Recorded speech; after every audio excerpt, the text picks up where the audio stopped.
Infinix at Tecno mga katiktik, download error, ayan. Tool DL image fail. So paano ito i-fix mga katiktik para mawala ito pag inopen natin? So unang-una mga katiktik, isaksak muna natin yan sa ating PC. Ayan, magtutuloy naman po yan mga katiktik after 5 seconds pero pangit lang siya tingnan kasi may nakalagay na download error. So gagamitin natin ang ating mahiwagang tool na TFM. So yun, itong TFM ang gagamitin natin mga katiktik. Ayan, ito po yung hawak natin na sample is Smart 7 na Infinix. Tecno, pareho lang po yan mga katiktik. I-click lang natin tong DL, Image, Factory, Infinix yan mga katiktik yan, Tecno. So yun po yung i-click natin, DL Image Fix.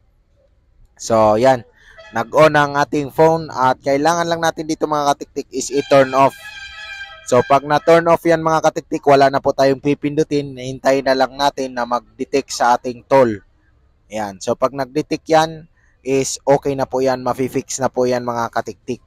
So wait lang natin na mag-detect siya. So yon mga katiktik, no? Ayan, nagdi-detect na po. At merong magpa-pop up dyan. I-click mo lang tong yes. Ayan, yes. So yan mga katiktik, kung mababasa nyo dyan, yan o. Patching DL tool image error okay. So ayan mga katiktik, i-on lang natin ang ating phone at okay na po ito. Baba lang muna natin yung camera para makita nyo mga katiktik, masundan yung phone. Para makita nyo na pag i-turn on natin is wala na po yung download error o DL image, ano ba yun, image fail. So yun mga katiktik, maliwanag, wala na pong nakasulat dito. So balik na po sa dati ang ating Infinix or Tecno, ganun lang po ang pag-fix niya sa DL image fail or download error. Maraming salamat sa panonood at naway may nakuha kayong idea dito mga katiktik, no? Ayan, maraming salamat sa panonood. Thank you!